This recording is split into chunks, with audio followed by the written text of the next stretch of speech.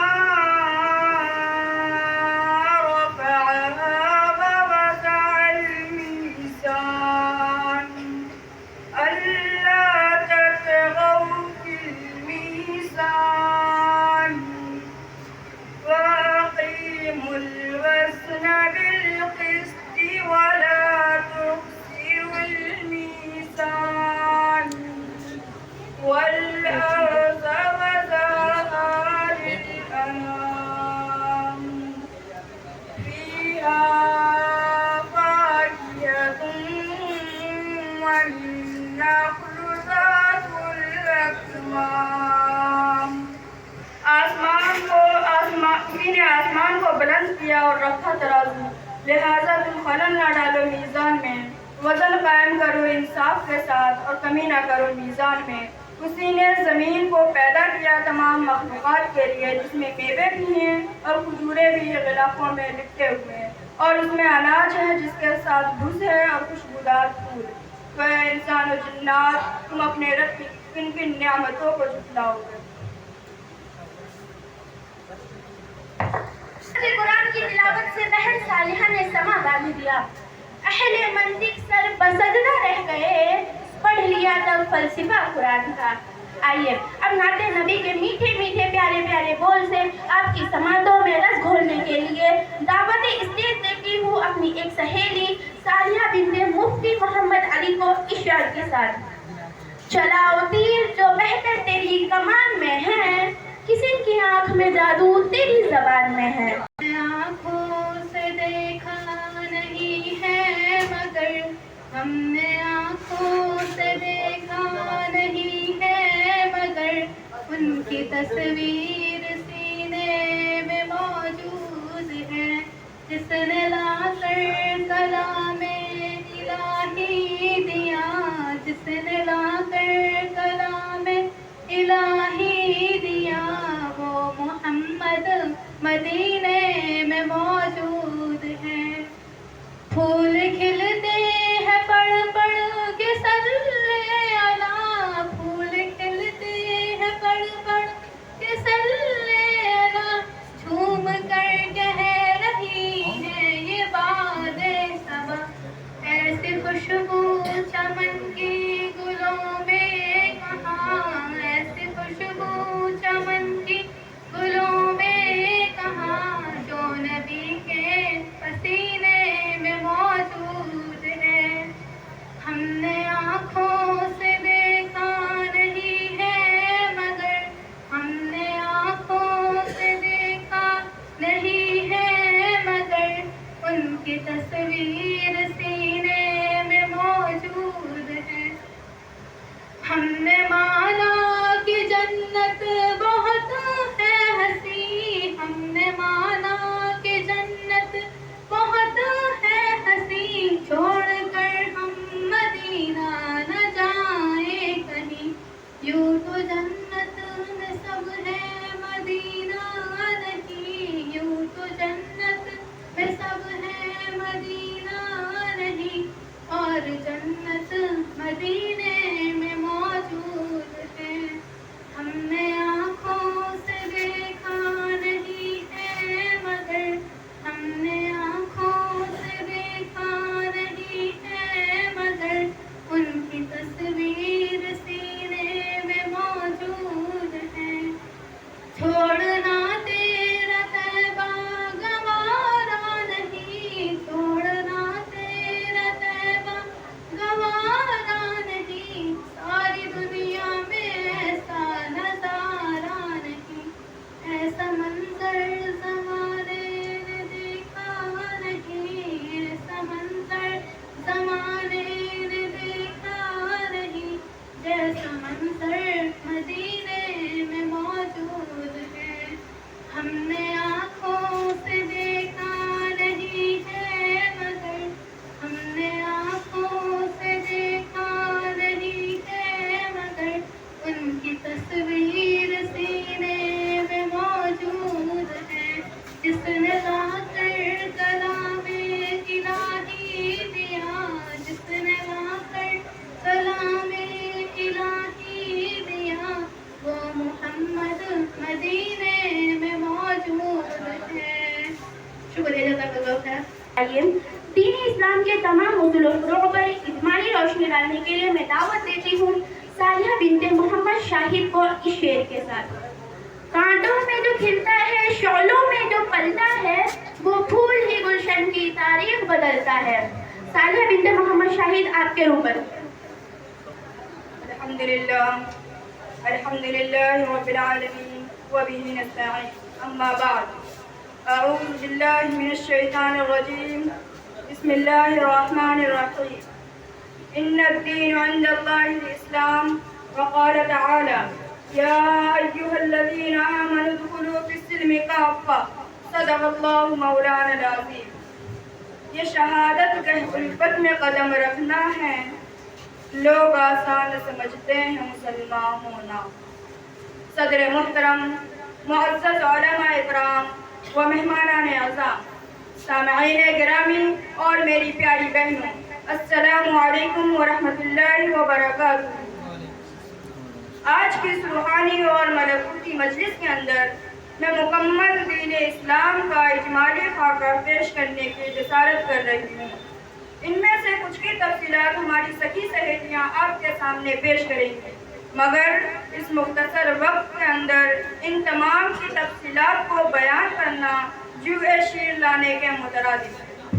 جس طرح دودھ کی نہریں بہانا آسان نہیں، اسی طرح دریا کو کوزے میں سمونا ممکن نہیں. میری کوشش ہے کہ کم سے کم اسلام کے تمام ارکان، احکام، قوانین، اصول، ضوابط اجمالی طور پر ہماری سماعتوں سے ٹکرا جائے، تاکہ ہمارے اندر احساس جاگے، شعور بیدار ہو کہ ہم کتنے احکامات امور اسلامی سے غافل ہیں، جس کے بارے میں کبھی دل کے اندر خیالات بھی پیدا نہیں ہوتا کہ ہم کتنے امور اسلامی، اصول قرآنی اور حکم ربانی کے تابع تھے۔ خدائی احکامات کو پس پشت ڈال کر ان پر چند عمل کے ذریعے خود کو مومن کامل گردانے بیٹھے ہیں اور اپنے گمان کے مطابق جنت کے حقدار ہیں۔ اگر جنت اتنی سستی ہوتی تو حضور پرنور سرور کونین محمد مصطفیٰ صلی اللہ علیہ وسلم اپنی ذات کو اور صحابہ کرام رضوان اللہ علیہم اجمعین کو کبھی مشقت میں مبتلا نہ کرتے، نہ انہیں دربدری کی زندگی گزارنی پڑتی اور نہ ہی بھوک مری۔ آرام سے تسبیح لے کر بیت اللہ میں یا مسجد نبوی میں بیٹھ جاتے، ذکر اللہ کرتے رہتے، ہر تکلیف سے آزاد ہوتے، مگر ان کی زندگیاں تسبیح کے ڈالوں پر نہیں تلوار کی چھاؤں میں بیتی ہے، حرم کے چھاؤں میں نہیں بدر و احد کے میدان میں گزری ہے۔ کیوں؟ اس لیے کہ انہیں مکمل دین اسلام کا نفاذ کرنا تھا، مکمل دین اسلام کو بروئے کار لانا تھا، مکمل شریعت محمدی کو اپنی عملی زندگی میں داخل کرنا تھا، جس کے لیے اسلامی ریاست کی ضرورت تھی۔ انہوں نے تب و دو کی اور حاصل کر کے رہے۔ سامعین و سامعات، کیا ہم نے کبھی غور کیا کہ یہ دین کیا ہے؟ کتنی چیزوں سے مل کر بنتا ہے۔ آج ہر شخص دینداری کا دعویٰ کر رہا ہے، حالانکہ دینداری سے ان کا دور کا بھی واسطہ نہیں ہے۔ کوئی نماز پڑھ رہا ہے وہ دیندار کہلاتا ہے، کوئی حج کر آیا وہ دیندار کہلاتا ہے، کسی نے شریفانہ لباس سے بیعت کر لیا وہ دیندار کہلاتا ہے، حالانکہ یہ حقیقت کے برعکس ہے۔ یہ نمازی، حاجی، صوفی تو کہلا سکتے ہیں مگر دیندار نہیں، کیونکہ انہوں نے دین کے ایک حکم کو ادا کیا ہے، مکمل دین کو نہیں۔ جب یہ دین کے تمام امور کو ادا کرے گا، جب یہ دیندار کہلانے کا حقدار ہوگا۔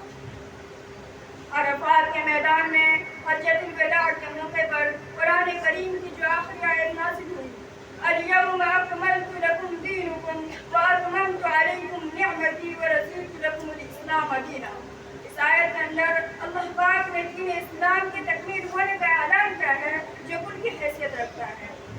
کسی ایک جز کو بیان نہیں کیا اور ہمیں ایک جز کو لے کر خوش ہو رہے ہوتے ہیں۔ اپنی رضا کا پروانہ بھی دین اسلام کے ماننے والوں کو ادا کر دیا، جس سے مراد جزوی دین نہیں کلی دین ہے۔ قبر سے اٹھائے جانے کے بعد بھی تو فرشتہ یہی پوچھے گا، ما دینکا۔ آئیے دین کے تمام فروعات پر سرسری نظر ڈالتے ہیں۔ سب سے پہلی چیز ہے ایمانیات، جسے عقائد سے بھی تعبیر کرتے ہیں، اور اس کی ابتدا لا الہ الا اللہ سے ہوتی ہے، اور اسی پر انتہا کے لیے زندگی پر دین اسلام کے احکامات پر عمل پیرائی کی سعی کی جاتی ہے۔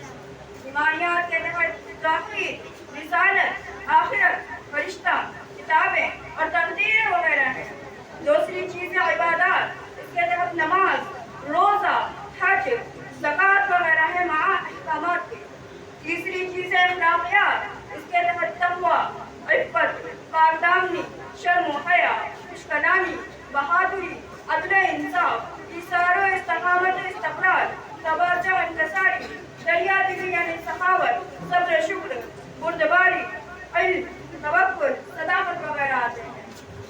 چوتھی چیز ہے معاشرت، اس کے تحت ملک شہر، صفائی ستھرائی، محلے کی نگرانی، جانوروں پر رحم، قریبی رشتہ دار، پڑوسیوں کے حقوق، حقوق الزوجین، والدین، اولاد کی پرورش و قضاء، مہر، لذات، نکاح، طلاق وغیرہ آتے ہیں۔ پانچویں چیز ہے معاملات، اس کے تحت زراعت، عاریت، تجارت، امانت، وراثت، مزاربت، شراکت، وصیت، اجارہ، رہن، قرض، ہبہ وغیرہ آتا ہے۔ چھٹی چیز ہے اسلامی ریاست، اس کے تحت جہاد، فوج، دفاع، خارجی امور، امن و امان، امور داخلہ، پولیس، بیت المال، نظام قضا، عدالتیں، زکوٰۃ کی ادائیگی، وصولی نماز کی پابندی، بری باتوں سے روکنا، اچھی باتوں کا حکم وغیرہ داخل ہے۔ سامعین و سامعات، یہ مکمل دین اسلام کا اجمالی خاکہ تھا، ممکن ہے کچھ رہ گیا ہو، مجھے اپنی کم علمی کا اعتراف ہے، البتہ جہاں نمبر کا معاملہ ہے تو کچھ حضرات ایک نمبر میں 2-3 کا ذکر کر دیتے ہیں۔ خیر، یہ مکمل دین اسلام کا نچوڑ اور خلاصہ ہے۔ اسی کے متعلق اللہ پاک نے قرآن میں فرمایا، یا ایھا الذین آمنوا ادخلوا فی السلم کافہ، اسلام میں پورے کے پورے داخل ہو جاؤ، آدھا تیتر آدھا بٹیر بننے کی قطعاً اجازت نہیں ہے۔ دعا کریں کہ اللہ پاک جب تک زندہ رکھے اسلام پہ زندہ رکھے اور جب موت دے تو ایمان پر موت دے. آمین. وآخر دعوانا الحمدللہ رب العالمین. شکریہ. جزاک اللہ. ماشاءاللہ بہت خوب. اللہ جزائے خیر دے. آئیے اب میں اگلی مقررہ اسماء بنت محمد خورشید کو زحمت دیتی ہوں اس شعر کے ساتھ. تجھے اس قوم نے پالا ہے آغوش محبت میں، کچل ڈالا تھا جس نے پاؤں میں تاجے سرے دارا. اسماء بنت محمد خورشید آپ سے مخاطب ہے.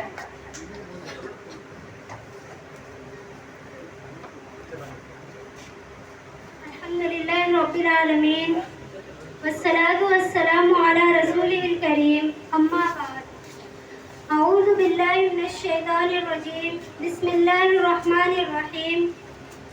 قل هو اللہ احد اللہ الصمد صدق اللہ العظیم. توحید تو یہ ہے کہ خدا حشر میں کہہ دے یہ بندہ دو عالم سے خفا میرے لیے ہے. خواتین و حضرات، السلام علیکم ورحمۃ اللہ وبرکاتہ. آج کے اس بزم پربہار کے اندر میں آپ کے سامنے توحید کے عنوان پر لب کشائی کی جرات کر رہی ہوں. دعا کریں کہ اللہ پاک درست کہنے کی توفیق دے. آمین. توحید کا مادہ وحد ہے اور اس کے مصادر میں سے وحد اور وحدتن زیادہ مشہور ہیں، جس کا مطلب ہے کہ اکیلا اور بے مثال ہونا. وحید یا وحد اس شے کو کہتے ہیں جو اپنی ذات اور صفات میں اکیلی اور بے مثال ہو. توحید وحد کا واو حمزہ سے بدل کر احد بنا ہے. یہی لفظ اللہ تعالیٰ نے سورہ اخلاص میں استعمال کیا ہے. توحید سے مراد یہ ہے کہ اللہ اپنی ربوبیت، خالق، مالک، رازق اور متصرف الامور ہونے میں، اپنی الوہیت، عبادت، اطاعت اور حاکمیت میں، اور اسماء و صفات اور افعال میں اکیلا اور خاص ہے. اسی طرح وہ قادر، مختار، عالم الغیب، الحی القیوم، لازوال اور بے مثال ہیں، اور ہر قسم کی دعا و ندا، نظر و نیاز، استغاثہ و وسیلہ، محبت و خوف صرف اسی سے ہے. عام طور پر علماء نے توحید کو قرآن کے بیان کے مطابق 3 بنیادی اقسام میں تقسیم کیا ہے. نمبر 1 توحید ربوبیت، نمبر 2 توحید الوہیت، نمبر 3 توحید اسماء و صفات. توحید ربوبیت اس بات کے پختہ اعتقاد کا نام ہے کہ اللہ تعالیٰ ہی خالق، مالک، رازق ہے اور تدبیر کائنات کا تنہا مالک ہے. ارشاد باری تعالیٰ ہے قُلْ مَنْ يَرْزُقُكُم مِّنَ السَّمَاءِ وَالْأَرْضِ أَمَّن يَمْلِكُ السَّمْعَ وَالْأَبْصَارَ وَمَن يُخْرِجُ الْحَيَّ مِنَ الْمَيِّتِ وَيُخْرِجُ الْمَيِّتَ مِنَ الْحَيِّ وَمَن يُدَبِّرُ الْأَمْرَ فَسَيَقُولُونَ اللَّهُ فَقُلْ أَفَلَا تَتَّقُونَ. آپ کہہ دیں کہ کون تم کو آسمان و زمین سے رزق دیتا ہے؟ یہ سماعت اور بینائی کی قوتیں کس کے اختیار میں ہیں؟ کون بے جان کو جاندار سے اور جاندار کو بے جان سے نکالتا ہے؟ کون اس نظم عالم کی تدبیر کر رہا ہے؟ وہ ضرور کہیں گے اللہ تعالیٰ. کہو پھر تم ڈرتے کیوں نہیں؟ توحید الوہیت سے مراد یہ ہے کہ اللہ ہی الہ واحد ہے اور وہی عبادت اور اطاعت کے لائق ہے. توحید الوہیت بندوں کے افعال سے متعلق ہے کہ وہ اعتقاداً اور عملاً عبادت کی تمام اقسام اور افعال صرف اللہ تعالیٰ کے لیے خاص کرے. اس کو توحید عبادت اطاعت کے نام بھی دیے گئے ہیں اور حاکمیت بھی توحید الوہیت کی بنیادی قسم ہے. ارشاد باری تعالیٰ ہے وَإِلَٰهُكُمْ إِلَٰهٌ وَاحِدٌ لَا إِلَٰهَ إِلَّا هُوَ الرَّحْمَٰنُ الرَّحِيمُ. اور تمہارا الہ بس ایک ہی اللہ ہے، اس رحمان رحیم کے علاوہ کوئی عبادت کے لائق نہیں. ارشاد باری تعالیٰ ہے ان الحکم الا للہ امر اللہ تعبدوا الا ایاہ. اللہ کے سوا کسی کی حاکمیت نہیں، اس نے حکم دیا ہے کہ تم صرف اس کی عبادت کرو. توحید اسماء و صفات سے مراد یہ ہے کہ اللہ تعالیٰ کے اسماء و صفات میں اس کو یکتا مانا جائے، جیسا کہ اس نے قرآن اور حدیث میں ذکر کیا ہے. مثلا العلیم، السمیع، البصیر، الحی القیوم. صفت ید عرش پر بلند ہونا وغیرہ کو اسی طرح مانا جائے جیسا کہ اس نے ذکر کیا ہے، اور ان میں تحریف، تمثیل، تعویل، تعطیل اور تخفیف نہ کی جائے. ارشاد باری تعالیٰ ہے وَلِلَّهِ الْأَسْمَاءُ الْحُسْنَىٰ والذین یلحدون فی اسمائہ سیجزون ما کانوا یعملون. اور اللہ ہی کے لیے اچھے اچھے نام ہیں، لہٰذا تم اسے انہی ناموں سے پکارو اور چھوڑ دو ان لوگوں کو جو اس کے ناموں میں کجروی اختیار کرتے ہیں. وہ جو کچھ کر رہے ہیں جلد اس کی سزا پائیں گے. میں انہی چند باتوں پر اپنا کلام ختم کرتی ہوں. وما علینا الا البلاغ. خدیجہ بنت محمد زاہد کو موصوفہ سے گزارش ہے کہ اپنی نظم سے سامعین کو محظوظ فرمائیں. لبوں سے پھول جھڑتے ہیں جب یہ نظم پڑھتی ہے، زبان کی سرخ کیچی سے ہزاروں دل گزرتی ہے. السلام علیکم ورحمۃ اللہ. خودی کا سر نہا لا الہ الا اللہ، لا الہ الا اللہ. خودی ہے تیغ فساں، لا الہ الا اللہ، لا الہ الا اللہ. یہ دور اپنے براہیم کی تلاش میں ہے، یہ دور اپنے براہیم کی تلاش میں ہے.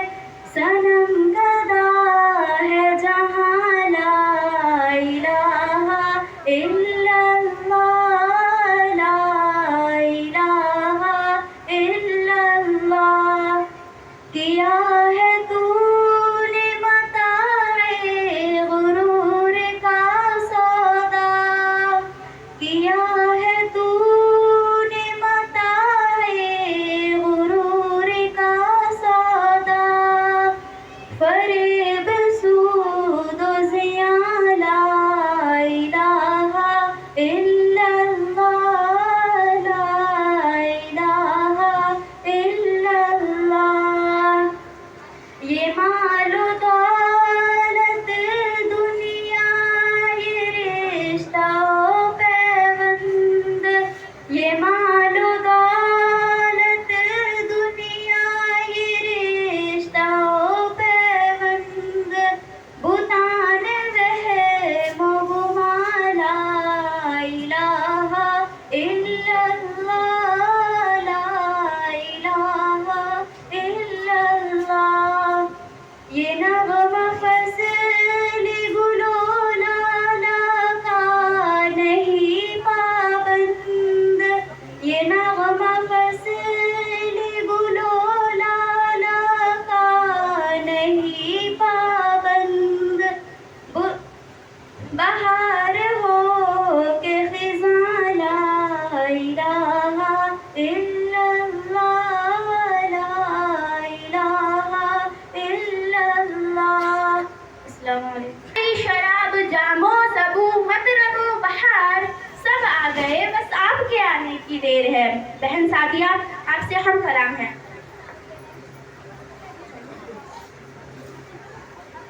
الحمد للہ رب العالمین والصلاة والسلام علی رسولہ الکریم. اما بعد. کھول یوں مٹھی کے ایک جگنو نہ نکلے ہاتھ سے، آنکھوں کو ایسے جھپک لمحہ کوئی اوجھل نہ ہو. پہلی سیڑھی پہ قدم رکھ، آخری سیڑھی پہ آنکھ، منزل کی تلاش میں برباد کوئی پل نہ ہو. سامعین و سامعات اور صدر محترم، السلام علیکم ورحمۃ اللہ وبرکاتہ. آج کی اس نورانی مجلس کے اندر آپ بزرگوں کے سامنے میں عبادات اور معاملات میں توازن کے عنوان پر لب کشائی کی ہمت کر رہی ہوں. دعا کرے اللہ حوصلہ دے، آمین. آج کی محفل میں دور نبی صلی اللہ علیہ وسلم کے ایک ایسے واقعہ کا تذکرہ کرنے کو جی چاہتا ہے جس سے اسلام کے معاشرت مزاج کا اندازہ ہوتا ہے اور اسلامی احکام و ہدایات کے اسلوب کا پتہ چلتا ہے. یہ واقعہ صحاب رسول حضرت عبداللہ بن عمر بن عاص رضی اللہ عنہ کا ہے، جو حدیث نبی صلی اللہ علیہ وسلم کے بڑے راویوں میں شمار ہوتے ہیں. وہ صوفی منشرف بزرگ تھے. انہیں نماز، روزہ اور تعلیم و تعلم کے سوا کسی کام سے کوئی دلچسپی نہیں تھی. ان کا یہ معمول بن گیا تھا کہ روزانہ پابندی کے ساتھ روزہ رکھتے اور رات کا اکثر حصہ نماز و قیام میں گزارتے تھے.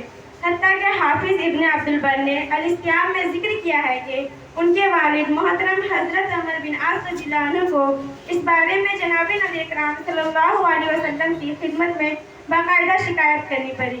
اس شکایت کا پس منظر بھی بعض روایات میں بڑا ہی دلچسپ بیان ہوا ہے۔ حضرت عبداللہ بن عمر بن عاص رضی اللہ عنہ کی شادی ہوئی اور وہ اپنے اہلیہ کے ساتھ الگ گھر میں آباد ہو گئے۔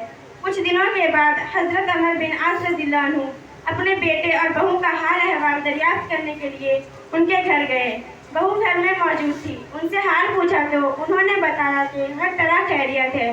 پھر انہوں نے اپنے بیٹے عبداللہ بن عمر بن عاص رضی اللہ عنہ کے طرز عمل اور سلوک کے بارے میں استفسار کیا تو اس نیک دل خاتون نے مائل خیز انداز میں کہا، آپ کا بیٹا بہت ہی نیک ہے، ساری رات مصلے پر ہوتا ہے اور سارے دن روزے سے رہتا ہے۔ حضرت عمر بن عاص رضی اللہ عنہ جہاندیدہ شخص تھے، فوراً سمجھ گئے کہ بہو دراصل شکایت کر رہی ہے، چنانچہ وہ خود کچھ کہنے کے بجائے حضور صلی اللہ علیہ وسلم کی خدمت میں شکایت پیش کر دی۔ اس سے آگے کا واقعہ بخاری شریف میں مذکور ہے کہ حضرت صلی اللہ علیہ وسلم نے حضرت عبداللہ رضی اللہ عنہ کو بلایا اور اس بارے میں دریافت کیا تو انہوں نے تصدیق کر دی کہ وہ بلا ناغہ روزہ رکھتے ہیں اور رات کا اکثر حصہ نماز و قیام میں گزارتے ہیں۔ چنانچہ رسول اللہ صلی اللہ علیہ وسلم نے انہیں اس سے منع کیا اور فرمایا، تیری آنکھوں کا بھی تجھ پر حق ہے، تیری بیوی کا بھی تجھ پر حق ہے اور تیرے مہمانوں کا بھی تجھ پر حق ہے۔ یعنی حضور صلی اللہ علیہ وسلم نے یہ تعلیم دی کہ اگرچہ عبادت اللہ تعالیٰ کا حق ہے جسے جتنا زیادہ ادا کیا جائے کم ہے، لیکن اس سے انسان کے خود کے جسم، گھر والوں اور ملنے ملانے والے کے حقوق متاثر نہیں ہونے چاہیے اور انسان کو حقوق اللہ اور حقوق العباد کے درمیان توازن قائم رکھنا چاہیے، جو اسلامی تعلیمات کا نچوڑ اور خلاصہ ہے۔ اس کے بعد حضرت صلی اللہ علیہ وسلم نے حضرت عبداللہ رضی اللہ عنہ سے کہا کہ وہ ہر چاند ماہ کے درمیان 3 روزے رکھ لیا کرے، جس سے انہیں ہمیشہ کے روزے صوم الدہر کا ثواب مل جائے گا۔ حضرت عبداللہ رضی اللہ عنہ نے فرمایا کہ یا رسول اللہ صلی اللہ علیہ وسلم، یہ بہت کم ہے اور میں اس سے زیادہ طاقت رکھتا ہوں۔ پھر حضور صلی اللہ علیہ وسلم نے فرمایا کہ اچھا تو یہ معمول بنا لو کہ 1 دن روزہ رکھو اور 2 دن نہ رکھو، اس سے مہینے میں تمہارے 10 روزے بن جایا کریں گے۔ حضرت عبداللہ رضی اللہ عنہ اس پر بھی راضی نہ ہوئے اور کہا کہ میں اس سے زیادہ ہمت رکھتا ہوں۔ پھر حضور صلی اللہ علیہ وسلم نے فرمایا کہ اچھا جو داؤد علیہ السلام کی سنت اپنا لو کہ وہ زندگی بھر 1 دن چھوڑ کر 1 روزہ رکھا کرتے تھے، جس سے ان کے مہینے میں 15 روزے بن جایا کرتے تھے۔ بخاری شریف کی روایات کے مطابق حضرت عبداللہ بن عمر بن عاص رضی اللہ عنہ کا اس پر بھی قناعت کرنے کو جینا چاہا اور یہ کہہ کر مزید تقاضا کیا کہ میں اس سے افضل روزے کی طاقت رکھتا ہوں۔ پھر حضور صلی اللہ علیہ وسلم نے اس پر حد بندی کر دی اور فرمایا کہ اس سے افضل کوئی روزہ نہیں۔ بعض روایات کے مطابق قرآن کریم کی تلاوت کے بارے میں بھی حضرت عبداللہ بن عمر بن عاص رضی اللہ عنہ سے جناب نبی اکرام صلی اللہ علیہ وسلم کی نبوت پر گفتگو ہوئی۔ ان کے اسرار کے باوجود حضرت جناب نبی اکرام صلی اللہ علیہ وسلم نے انہیں اس کی اجازت نہ دی کہ وہ 7 دن سے کم مدت میں قرآن کریم مکمل کیا کرے۔ اس طرح رسول اللہ صلی اللہ علیہ وسلم نے حکماً عبداللہ بن عمر رضی اللہ عنہ کے اوقات کے ایک حصے کو نماز اور قرآن سے فارغ کر کے اپنے جسم، گھر، بیوی اور مہمانوں اور دیگر لوگوں کے حقوق کی ادائیگی کی طرف متوجہ کیا۔ حضرت عبداللہ بن عمر بن عاص رضی اللہ عنہ زندگی بھر تو اس معمول پر قائم رہے، جو جوانی اور ہمت کے دور میں تو اپنی طاقت سے کم نظر آتا تھا، لیکن جب بڑھاپے اور ضعف نے غلبہ پایا تو مشکل محسوس ہوئی۔ بعض روایات کے مطابق وہ خود بڑھاپے میں کہا کرتے تھے کہ اے کاش میں نے رسول اللہ صلی اللہ علیہ وسلم کے مشورے کو قبول کر لیا ہوتا، مگر اب ان کے لیے مشکل یہ تھی کہ جس معمول کا وعدہ وہ خود اپنے اصرار پر جناب نبی اکرام صلی اللہ علیہ وسلم کے ساتھ کر چکے تھے، اسے چھوڑنے کے لیے خود کو تیار نہیں پاتے تھے، جبکہ بڑھاپے اور ضعف کی وجہ سے اس معمول کو نبھانا ان کے لیے دشوار ہو گیا تھا۔ میں انہی باتوں پر اپنی بات ختم کرتی ہوں۔ وآخر الدعوانا الحمدللہ رب العالمین۔ موصوفہ کے لیے میری زبان پر اچانک سے ایک شعر جاری ہو گیا، ارادے جن کے پختہ ہو، نظر جن کی خدا پر ہو، چلاؤ تم خیز مودوں سے وہ گھبرایا نہیں کرتے۔ آپ کیا دائز پر الحمدللہ رب العالمین وبہ نستعین، اما بعد۔ محترم سامعین گرامی، ہر قوم اور ملت کا اپنا ایک مخصوص معاشرتی نظام اور اپنی ایک منفرد تہذیب ہوتی ہے جس کے ذریعے اس کی قومی شناخت اور ملی تشخص قائم رہتا ہے اور اس کا معاشرہ سکستورے اور دوسری تہذیبوں میں جذب ہونے سے محفوظ رہتا ہے۔ البتہ دیگر اقوام و مذاہب کے آئینے بالعموم خود ان کے اپنے واضح کردہ عادات اور رسوم پر مشتمل ہوتے ہیں جن کا مذہب سے تعلق براہ نام ہوتا ہے، جبکہ مسلمانوں کا یہ غیر متزلزل عقیدہ ہے کہ عبادات و معاملات وغیرہ کی طرح اسلامی نظام معاشرت بھی اپنی تمام تر تفصیلات کے ساتھ خدا اور رسول خدا کے ارشادات و ہدایات پر مبنی ہے۔ اللہ تعالیٰ کا صاف اعلان ہے، الا لہ الخلق والامر تبارک اللہ رب العالمین، اور جو یاد رکھو اللہ ہی کے لیے خاص ہے خالق ہونا، حاکم ہونا، بڑی خوبیوں والے ہیں اللہ جو تمام عالم کے پروردگار ہیں۔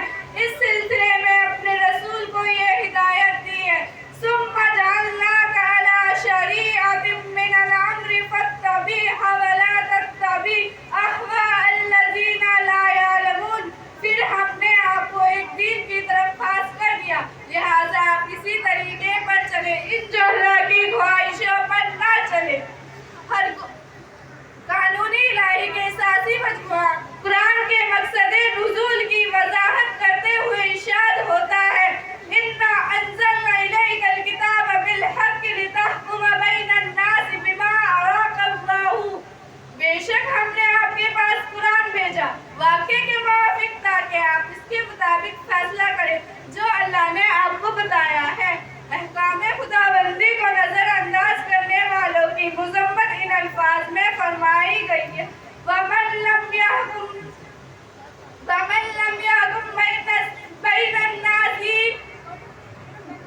بَيْنَ النَّاسِ بِمَا أَرَاكَ اللَّهُ، اور جو لوگ اللہ کے بتائے ہوئے احکام و قوانین کے مطابق فیصلہ نہیں کرتے وہ ظالم ہیں۔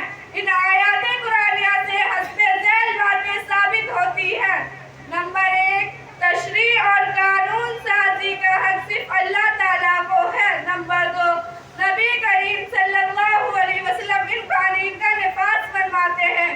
نمبر 3، خدا کے مقرر کردہ احکام و تغیر و تبدل کا حق و اختیار نہیں ہے، ایسا کرنے والے اللہ کے نزدیک منکر ستمگر اور نافرمان ہیں۔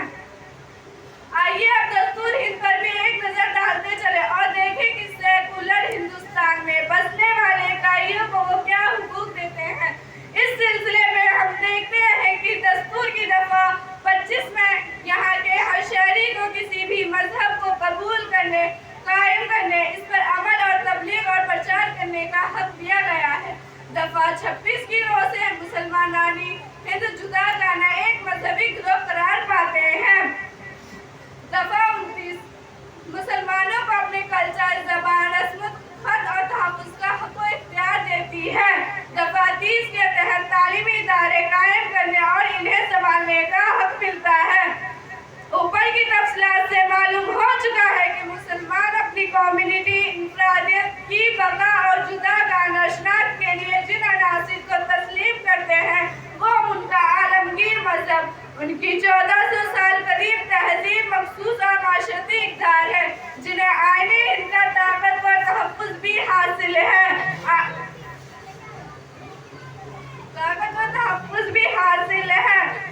ایسا کرنے والے یکساں سول کوڈ کا نعرہ بلند کرنے والے نہ صرف مسلمانوں کا مذہب میں مداخلت کرتے ہیں بلکہ آئین ہند کے وفادار کا بنیادی کردار کا بھی مظاہرہ اڑاتے ہیں۔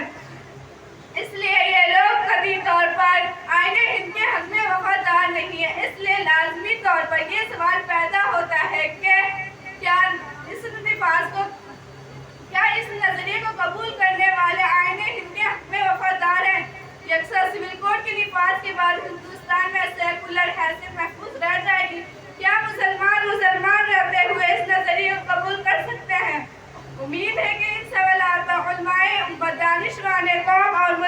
سیاسی رہنما بالخصوص حکومت موجودہ داخلہ اصحاب فکر و رائے ہر قسم کے سیاسی مذہبی اور قومی تعصب اور جانبدار سے بالغ نظریے کے ساتھ اس کا صحیح طریقہ کریں گے. شکریہ. جزاک اللہ خیر. وآخر دعوانا ان الحمدللہ رب العالمین. کو سینوں میں بیدار کر دے, نگاہیں مسلمان کو تلوار کر دے. آئیے ذرا لطف سماعت کا ذائقہ بدلے. میں دعوت دیتی ہوں سعدیہ بنت محمد اسرافیل کو نظم پیش کریں. علم تو علم ہے, ڈگری سے اسے کام نہیں, یہ کسی خاص حکایت کا تو پیغام نہیں, اس کو پانے کا ہے انداز نرالا سب سے, اس کے جلوے ہیں کچھ ایسے جو سرے عام نہیں, اس کو پانے کا ہے انداز نرالا سب سے, اس کے جلوے ہیں کچھ ایسے جو سرے عام نہیں, اس کو پانے کے لیے چاہیے ایک عمر عزیز, علم کا فیض ہر ایک شخص پہ تو عام نہیں, علم کی روشنی پہلے تو اجالا ہر سو, علم والوں کا اندھیروں سے کوئی کام نہیں, علم انسان کو ادراک بھی کرتا ہے عطا, علم انسان کو ایک دائمی دیتا ہے بقا, علم سرمایہ اقوام میں بھی حکمت بھی یہی, قرۂ ارض کی تسخیر کی قوت بھی یہی, علم ہوگا تو زمانے میں اجالا ہوگا, حسن انسان کی فطرت کا دوبالا ہوگا. السلام علیکم ورحمۃ اللہ. جب ہر معاشرہ کی حفاظت کو تیغ ہی نہ رہی تو تم سے سنبھلیں گی چلمن کی تتلیاں کیسے. شگوفہ بنت محمد نسیم آپ سے مخاطب ہے. السلام علیکم ورحمۃ اللہ وبرکاتہ. الحمدللہ رب العالمین, حمد الشاکرین والصلاة والسلام علی رسولہ الامین وآلہ واصحابہ اجمعین. اما بعد, اعوذ باللہ من الشیطان الرجیم, بسم اللہ الرحمن الرحیم. یا ایہا النبی قل لأزواجک وبناتک ونساء المؤمنین یدنین علیہن من جلابیبہن. صدق اللہ مولانا العظیم. خدا سے عہد و پیمان کی علامت ہے میرا پردہ, سمعنا و اطعنا کی شہادت ہے میرا پردہ. مجھے قرآن کی آواز پر لبیک کہنا ہے, سے ایک شرط و وفا ہے, استقامت ہے میرا پردہ. محمد کی غلامی پر فدا ہر ایک آزادی, میرے سرکار کی جانب سے خلعت ہے میرا پردہ. زبان سے کیا کہوں میں آج کی آزاد عورت کو, سے خاموش اظہار ملامت ہے میرا پردہ. حضرت و خواتین, اللہ کی توفیق اور آپ سب کی تائید سے میں پردے کے اوپر کچھ عرض کروں. دینی اسلام ایک مکمل ضابطۂ حیات ہے. اسلام لفظ سلم سے ماخوذ ہے, اس کا معنی اطاعت اور امر ہے. یعنی سلامتی کے معنی اپنے آپ کو کسی امر کی جانب متوجہ کرنا ہے, اپنے آپ کو اتباع کے لیے پیش کر دینا. دینی اسلام فطری دین ہے, اس میں حیا کو بہت زیادہ اہمیت دی گئی ہے. ارشاد نبی صلی اللہ علیہ وسلم ہے, حیا ایمان کا حصہ ہے. نبی کریم صلی اللہ علیہ وسلم نے فرمایا کہ ہر دین کی خصوصیت ہوتی ہے اور اسلام میں خصوصیت حیا ہے.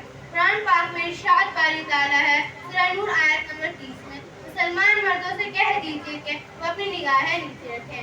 اس آیت کریمہ سے یہ بھی معلوم ہوتا ہے کہ اسلام میں مردوں کو بھی اپنی حدود و قیود میں رہنے کی طرف اشارہ کیا ہے کہ مرد بھی خواتین کی عزت و احترام کا خیال رکھتے ہوئے اپنی نگاہیں نیچے رکھیں. قرآن مجید میں مختلف جگہوں پر پردے کا حکم آیا ہے. سورہ احزاب کی آیت نمبر 33 اور ایک اور جگہ آیت نمبر 59 میں عورت کو سر سے پاؤں تک پردہ کرنے کا حکم دیا گیا ہے. عورت کو مستورات بھی کہا جاتا ہے. مستور کے مطلب عورت کے ہے. عورت پردے میں رہنے کی چیز ہے, کیونکہ جب وہ باہر نکلتی ہے تو شیطان اسے تلاش کرتا ہے. اور حوالہ ترمذی شریف جلد نمبر 1 حدیث نمبر 11 سے 81. ہمارے معاشرے میں اغیار کے رسم الخط کو اپنانا فیشن بن چکا ہے. ہم اپنی اقدار کو بھول کر یا چھوڑ کر مغربی دیدار کو اپنا اسٹیٹس سمجھتے ہیں. اغیار کے رسم و رواج کو اپنا کر ہم دینی اسلام سے منحرف ہو رہے ہیں، جس کے بھیانک نتائج ہمارے سامنے ہیں. بچوں کے ساتھ زیادتی اور ان کی بڑھتی ہوئی تعداد اس کا منہ بولتا ثبوت ہے. مغرب میں شادی کی اوسط 2.5 سال ہے. ماں باپ الہی دگی کا اثر براہ راست بچوں کی زندگیوں پر ہوتا ہے. معاشرے میں بگاڑ پیدا ہوتا ہے، خاندانوں میں لڑائی جھگڑے شروع ہو جاتے ہیں اور تباہی مقدر بن جاتی ہے. زمانہ جاہلیت کی عورتیں بھی ایسا ہی لباس پہنتی تھی جس سے پشت ڈھکی اور سینہ کھلا رہتا تھا. آج جدت پسندی کی لعنت نے عورت کو پشت چھپانے سے بھی غافل کر دیا ہے اور وہ نیم برہنہ حالت میں بازاروں میں ایسے پھرتی ہے جیسے کہ پردہ ان کی ضرورت نہیں، اور پھر عصمت زنی کا ذمہ دار مردوں کو قرار دیتی ہے. اور معاشرے میں عام ہونے والا گناہ کبیرہ زنا عام سی بات بن چکا ہے اور اس کی وجہ بے پردگی ہے. حیا عورت کا زیور ہے اور اس کا مکمل اہتمام عورت کی خوبصورتی میں اضافہ کرتا ہے. یعنی پردہ عورت کو شیطان اور شیطان کے چیلوں سے بچانے اور تحفظ کا مکمل حصار فراہم کرتا ہے. مسلم خواتین پردے میں رہ کر تعلیم بھی حاصل کر رہی ہے، کاروبار بھی کر رہی ہے اور قوم کی خدمت احسن طریقے سے انجام دے رہی ہے. مسلم خواتین پائلٹ، ڈاکٹر، انجینئر اور زندگی کے تمام شعبہ جات میں محفوظ طریقے سے اپنا کردار نبھا رہی ہے. یہ اسلامی پردہ عورت کا پردے سے باہر ہونا مرد و زن دونوں کو فتنوں کی طرف مائل کرنا ہے. اس سے نہ صرف رشتوں کا تقدس پامال ہوتا ہے بلکہ معاشرتی بدحالی کا بھی موجب بنتا ہے. حضرت عبداللہ بن مسعود رضی اللہ عنہ سے روایت ہے کہ رسول اللہ صلی اللہ علیہ وسلم نے فرمایا کہ کمرہ میں نماز پڑھنا گھر آنگن میں نماز پڑھنے سے بہتر ہے اور اندرونی کوٹری میں نماز پڑھنا کمرے میں نماز پڑھنے سے افضل ہے. یعنی عورت جس قدر بھی پردہ کرے گی اسی قدر اس کے لیے بہتر ہے. اور صحن میں نماز پڑھنا کمرے میں نماز پڑھنے سے افضل ہے اور کمرہ کے اندر بنی ہوئی کوٹری میں نماز پڑھنا زیادہ افضل ہے. ہم مسلمان ہیں، ہم سب پر اسلامی قوانین کا نفاذ ہوتا ہے. ہمارے معاشرے کی بہتری اور اسلام کی سربلندی کے لیے ہم سب کو اپنی اپنی جگہ پر اپنا کلیدی کردار ادا کرنے کی اشد ضرورت ہے. والدین بچوں کی گفتگو اور لباس پر خصوصی توجہ دے تو کافی حد تک ماں مسائل کا حل ممکن ہے. اللہ سے دعا ہے کہ اللہ کریم ہمیں صحیح معنوں میں اسلام کے مطابق زندگی گزارنے اور اسلامی اقدار کو اپناتے ہوئے اپنا کردار نبھانے کی توفیق عطا فرمائے. آمین ثم آمین. وآخر دعوانا ان الحمدللہ رب العالمین. بے پردہ نظر آئی کر جو چند بیویاں، اکبر زمین میں غیرت قومی سے گڑ گیا. پوچھا تو ان سے آپ کا پردہ کیا ہوا، تو کہنے لگی کہ عقل پر مردوں کے پر گیا. آئیے اگلی مقررہ عبرت بنت محمد جابر کو میں دعوت دیتی ہوں کہ وہ نکاح کی اہمیت و ضرورت پر اپنا بیان سامعین کو سنائیں. موصوفہ کے لیے عرض ہے. الحمدللہ رب العالمین وبہ نستعین اما بعد. ومن آیاتہ ان خلق لکم من انفسکم ازواجا لتسکنوا الیہا وجعل بینکم مودۃ ورحمہ. صدق اللہ العظیم. کون کس کا حبیب ہوتا ہے، کون کس کا رقیب ہوتا ہے، بن ہی جاتے ہیں رشتے ناتے جہاں جس کا نصیب ہوتا ہے. محترم سامعین و سامعات، نکاح جیسے مقدس اور فطری موضوع کے اوپر میں کچھ عرض کرنے کی جسارت کر رہی ہوں. دعا کرے اللہ پاک درست کہنے کی توفیق دے. آمین. نکاح نسل انسانی کی بقا کا ذریعہ اور خواہش نفسانی کی تکمیل کا مہذب طریقہ ہے. مذہب اسلام میں اسے عبادت کا درجہ حاصل ہے. یہی وجہ ہے کہ اسے مسجد کی نورانی اور پاکیزہ ماحول میں منعقد کرنے کی تلقین کی گئی ہے. چنانچہ صحیح بخاری میں حضرت عائشہ رضی اللہ عنہا کی روایت سے نبی کریم صلی اللہ علیہ وسلم کا فرمان ہے، اعلنوا ھذا النکاح وجعلوہ فی المساجد. یعنی یہ نکاح اعلانہ طور پر کرو اور مسجد میں اس کا اہتمام کرو. خود نبی کریم صلی اللہ علیہ وسلم نے افضل مساجد الحرام میں حضرت میمونہ رضی اللہ عنہا سے رشتہ ازدواج منسلک کیا تھا. نیز اس مسرت موقع پر خطبہ مسنونہ کے ذریعے اللہ تعالیٰ اور اس کے رسول صلی اللہ علیہ وسلم کی حمد و ثنا اور قول سدید اور تقوی ورع کی نصیحت نکاح کے مذہبی تشخص کو اجاگر کرتی اور اس کے عبودیت کے پہلو کو عیاں کرتی ہیں۔ اس کے برعکس کفار کے ہاں نکاح محض نفسرانی اور خواہش پرستی کا نام ہے، اس لیے وہ رقص و سرور کی محفلوں اور معاشیت کے متعفن زدہ ماحول میں اس کی تقریب کا انتظام کرتے ہیں۔ اللہ رب العزت نے انسان کو رشتوں کی جس خوبصورت لڑی میں پرویا ہے، اس میں ایک اہم رشتہ عقد نکاح کے ذریعے زوجین میں طے پانے والی نسبت ہے۔ اللہ رب العزت نے قرآن کریم میں اس رشتے کو نسبی رشتے کے ساتھ ساتھ مقام نعمت میں ذکر فرمایا ہے۔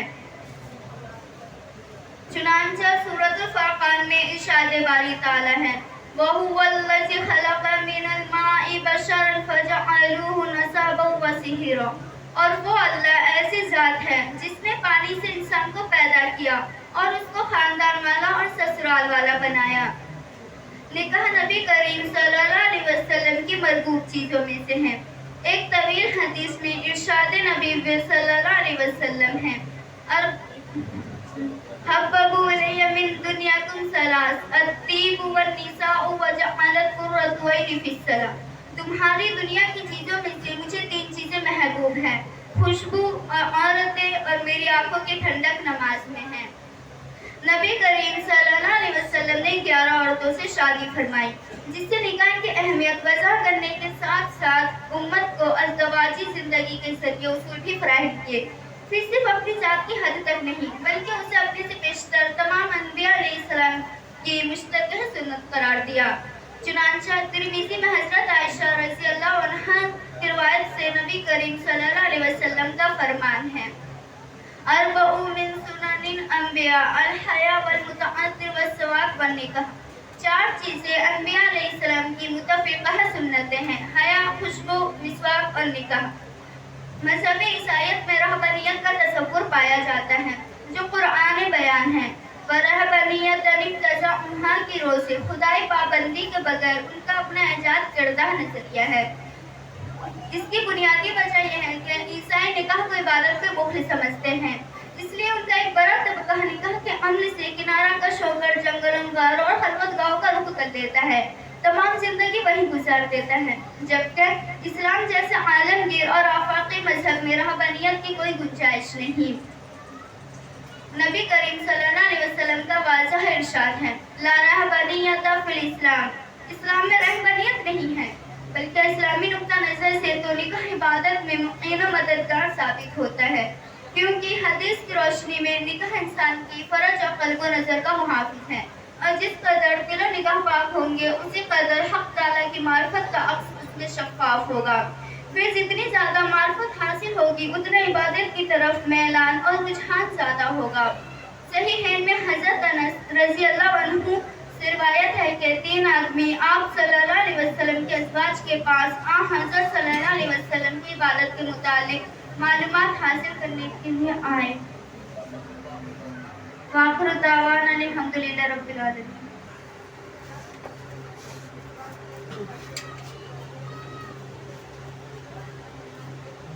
بسم اللہ الرحمن الرحیم۔ کسی مجلس میں جب نعتِ شہ عالم سناتے ہیں، کسی مجلس میں جب نعتِ شہ عالم